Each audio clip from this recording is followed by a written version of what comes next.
যখনই কোনো ব্যক্তি আল্লাহর কাছে ক্ষমা চায়, আল্লাহ তখনই তাকে ক্ষমা করে দেয়, তখনই ক্ষমা করে দেয়। জানেন, বিনা কোনো ওয়াসাতায়, বিনা কোনো মাধ্যমে যখনই কোনো ব্যক্তি ক্ষমা চাইবে, আল্লাহ তখনই তাকে ক্ষমা করে দেয়।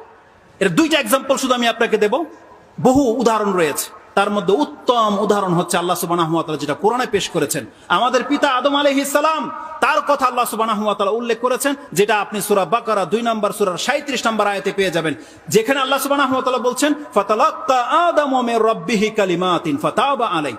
আদম আলাইহিস সালাম তার রবের কাছ থেকে কয়েকটি জুমলা শিখে নিয়েছিলেন, যা দিয়ে তিনি তার রবের কাছে ক্ষমা চেয়েছেন। আল্লাহ বলছেন তখনই আদমকে ক্ষমা করে দেওয়া হয়েছিল। তখনই, মানে যখনই কোনো ব্যক্তি ক্ষমা চায় তখনই তাকে ক্ষমা করে দেওয়া হয়। এর চেয়ে স্পষ্ট আয়াত আল্লাহ সুবহানাহু ওয়া তাআলা কোরআনে রেখেছেন, যেটা আপনি সূরা কাসাস 28 নম্বর সূরার 16 নম্বর আয়াতে পেয়ে যাবেন, যেটা মূসা আলাইহিস সালামের ঘটনাতে রয়েছে। তাতে কি আছে? মূসা আলাইহিস সালাম তার রবকে বলেছিল, রব্বি ইন্নী যালামতু নাফসি ফাগফিরলি। আল্লাহ বলছেন ফাগাফারা লাহ। সে আয়াত আল্লাহ সুবহানাহু ওয়া তাআলা বলেছেন, মূসা আলাইহিস সালাম যখন তার রবকে বলেছিল, আমি আমার নফসের উপরে জুলুম করে ফেলেছি, আল্লাহ তুমি আমাকে ক্ষমা করো, যেমনি বলেছেন ফাগফিরলি, আল্লাহ সুবহানাহু ওয়া তাআলা সামান্যতম বিলম্ব করেনি, তারপর পরে আয়াত নাজিল করে দিয়েছেন ফাগাফারা লাহ। আল্লাহ বলছেন যেমনি মূসা বলেছে আল্লাহ আমাকে ক্ষমা করো, আল্লাহ বলছেন আমি তোকে ক্ষমা করে দিলাম। সাথে সাথে আল্লাহ সুবহানাহু ওয়া তাআলা ক্ষমাশীল, আল্লাহ সুবহানাহু ওয়া তাআলা দয়াবান, আল্লাহ সুবহানাহু ওয়া তাআলা চাইলেই ক্ষমা করে। এগুলো বলার পেছনে মূল মেসেজ যেটা আমি আপনাকে এখন বলি, সেটা কি জানেন? আপনি জানলেন আল্লাহ সুবহানাহু ওয়া তাআলা ক্ষমাশীল, আপনি জানলেন আল্লাহ সুবহানাহু ওয়া তাআলা দয়াবান, কিন্তু এই যে আজকের রেজাল্টটা দেখেন, আজকে সারাদিন আমাদের দ্বারা পাপ হয়েছে। কতজন ব্যক্তি বলতে পারবে যে আমি আল্লাহর কাছে আজকে ক্ষমা চেয়েছি? কতজন ব্যক্তি আছেন? কতজন ব্যক্তি আছেন যাদের 40, 50, 60 বছর পার হয়ে গেছে, কিন্তু আপনি সত্যি সত্যি আল্লাহর কাছে ক্ষমা চেয়েছেন?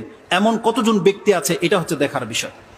যদি আপনি আল্লাহ সুবহানাহু ওয়া তাআলার কাছে ক্ষমা না চান, তাহলে এটা শুধু একটা ইলম হয়ে থেকে যাবে, কিন্তু আপনার কোনো ফায়দা আসবে না। আপনি সব সময় শুধু জেনেই গেছেন আল্লাহ সুবহানাহু ওয়া তাআলা ক্ষমাশীল, আল্লাহ সুবহানাহু ওয়া তাআলা দয়াবান, কিন্তু আপনি আল্লাহর কাছ থেকে কোনোদিন চাননি। এটা আপনার জন্য সবচেয়ে বড় একটা বাধা, সবচেয়ে বড় একটা মরিচিকা, ধোঁকা। ইবনে জুদান একজন ব্যক্তি ছিল জাহিলিয়াতের যুগে। আয়েশা রাদিয়াল্লাহু তাআলা আনহা তার সম্পর্কে বলতেছেন, ইয়া রাসূলুল্লাহ, ইবনে জুদান কানা ফিল জাহিলিয়া। জাহিলিয়াতের যুগে ইবনে জুদান এমন এক ব্যক্তি, যেই ব্যক্তি আত্মীয়তার সম্পর্ক রক্ষা করত এবং মিসকিনকে খাদ্য দিত। ফাহাল যাকা নাফিউহু, এই ভালো কাজটা কি তার কোনো উপকারে আসবে না? রাসূলুল্লাহ বলছেন লা, এই ভালো কাজ তার কোনো উপকারে আসবে না। কেন? রাসূলুল্লাহ বলছেন, ইন্নাহু লাম ইয়াকুল ইয়াওমান রাব্বি গফিরলি খাতিয়াতি ইয়াউমাদ্দিন। এই ব্যক্তি কোনো একদিন বলেনি আল্লাহর কাছে যে আল্লাহ বিচারের মাঠে তুমি আমাকে ক্ষমা করে দিও। কি বুঝাতে চেয়েছেন রাসূলুল্লাহ সাল্লাল্লাহু আলাইহি সাল্লাম? ইমাম মুসলিম এটাকে ঈমানের অধ্যায়ে এনেছেন, যে কোনো ব্যক্তি যত ভালো কাজ করুক না কেন, কিন্তু সে যদি আল্লাহ সুবহানাহু ওয়া তাআলার কাছে ক্ষমা না চায়, সে কোনোদিন আল্লাহর কাছে ক্ষমা পাবে না।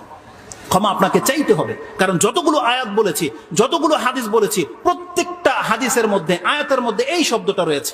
যেমন চমৎকার একটা আয়াত আপনি নিয়ে নেন, যেটা সূরা তোহা 20 নম্বর সূরার 82 নম্বর আয়াত। আল্লাহ সুবহানাহু ওয়া তাআলা বলছেন, ওয়া ইন্নী লাগাফফারুন লিমান তাবা ওয়া আমানা ওয়া আমিলা সালিহান সুম্মা ইহতাদা।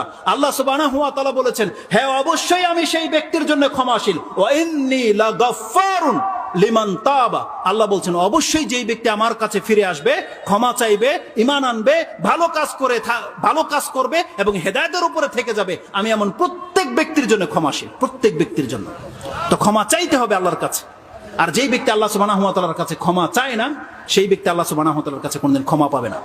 কোরআনের এমন একটা চমৎকার আয়াত রয়েছে, যে আয়াতটি আপনি সূরা মাইদা 5 নম্বর সূরার 74 নম্বর আয়াতে পেয়ে যাবেন। আল্লাহ বলছেন, আফালা ইয়াতুবুনা ইলাল্লাহি ওয়া ইস্তাগফিরুনা। তাদের হলোটা কি? তারা কি আল্লাহ সুবহানাহু ওয়া তাআলার কাছে ফিরে আসবে না? তারা কি আল্লাহ সুবহানাহু ওয়া তাআলার কাছে ক্ষমা চাইবে না? আল্লাহু গফুরুর রহিম, অথচ আল্লাহ সুবহানাহু ওয়া তাআলা হচ্ছেন ক্ষমাশীল এবং দয়াবান। এটাই বলেছেন আল্লাহ সুবহানাহু ওয়া তাআলা। তার মানে যেই ব্যক্তি আল্লাহর কাছে ফিরে আসবে, যেই ব্যক্তি আল্লাহ সুবহানাহু ওয়া তাআলার কাছে ক্ষমা চাইবে, আল্লাহ বলছেন তোকে তো ক্ষমা করার জন্যই আমি বসে আছি। আর আপনি জানেন এই আয়াতটা কাদের উপরে নাজিল হয়েছে?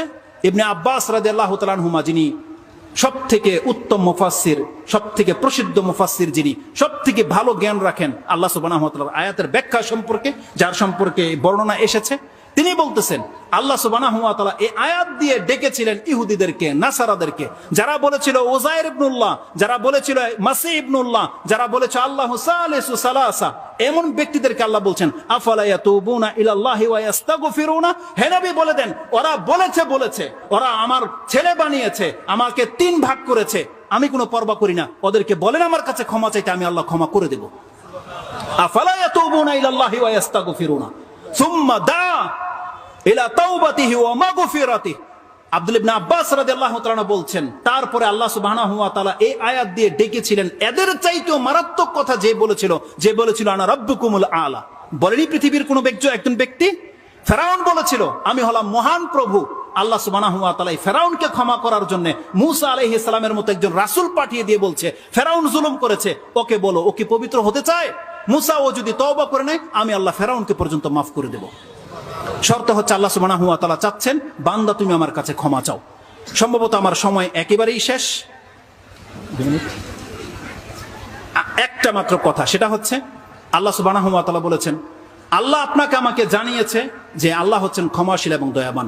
আল্লাহর কাছে ক্ষমা চাইলেই সাথে সাথে আল্লাহ তাকে ক্ষমা করে দেয়। এই জ্ঞান যার কাছে চলে আসলো, জেনে নেন একজন পাপী অত বড় জালেম নয়, যত বড় জালেম ওই ব্যক্তি যে আল্লাহর ক্ষমাশীল দয়াবান হওয়া সত্ত্বেও, এটা জানা সত্ত্বেও আল্লাহর কাছে ক্ষমা চাইল না, এই ব্যক্তি হচ্ছে সবচেয়ে বড় জালেম। কোরআনে আল্লাহ সুবহানাহু ওয়া তাআলা সূরা হুজরাতে 11 নম্বর আয়াতে আল্লাহ সুবহানাহু ওয়া তাআলা বলেছেন ওমান লাম ইয়াতুব ফাউলাইকা হুমুজ জালিমুন। যেই ব্যক্তির আল্লাহর কাছে তওবা করে ফিরে আসে না, মূলত এই ব্যক্তি হচ্ছে জালেম। আল্লাহ সুবহানাহু ওয়া তাআলা যেমন ক্ষমাশীল দয়াবান, আল্লাহ তার রেজাল্টও বলে দিয়েছে বান্দা তুমি ক্ষমা চাইলে ক্ষমা পাবে, তোমার উপরে দয়া করা হবে, কিন্তু যেই ব্যক্তি ক্ষমা চাইবে না সেই ব্যক্তি হচ্ছে বড় জালেম।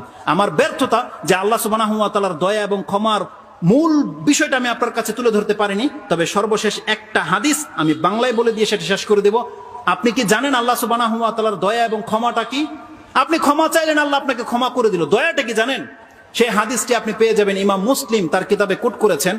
ইবনে ওমর রাদিয়াল্লাহু তাআলা আনহুকে কোন এক ব্যক্তি জিজ্ঞাসা করেছে আপনি কি নাজওয়া সম্পর্কে কিছু শুনেছেন রাসূলুল্লাহ সাল্লাল্লাহু আলাইহি ওয়াসাল্লাম থেকে? তিনি বলছেন হ্যাঁ শুনেছি। রাসূলুল্লাহ সাল্লাল্লাহু আলাইহি ওয়াসাল্লাম বলেছেন কিয়ামতের মাঠে এমন একটা সময় আসবে একজন মুমিন ব্যক্তিকে আল্লাহর নিকটে করে দেওয়া হবে, তারপরে তাকে কানাফা দিয়ে ঘিরে নেওয়া হবে, পর্দা করে নেওয়া হবে, যাতে করে তার পাপগুলোকে আল্লাহ স্বীকার করাতে পারে। আল্লাহর দয়া দেখেন, একজন বড় পাপীকে আল্লাহ পার্সোনাল ডেকে তাকে চাদর দিয়ে ঘিরে নেবে, সে হোক মহিলা সে হোক পুরুষ, তাকে আল্লাহ পার্সোনাল ডেকে নেবে যাতে তার পাপগুলো কেবল তাকেই দেখানো যেতে পারে, অন্য কোনো ব্যক্তি যেন না জানে যে আমি কত বড় পাপী। এটা আল্লাহর কত বড় দয়া। আল্লাহ ঢেকে নেবে, তারপর বলবে বান্দা এই পাপগুলো কি তুই করেছিলি?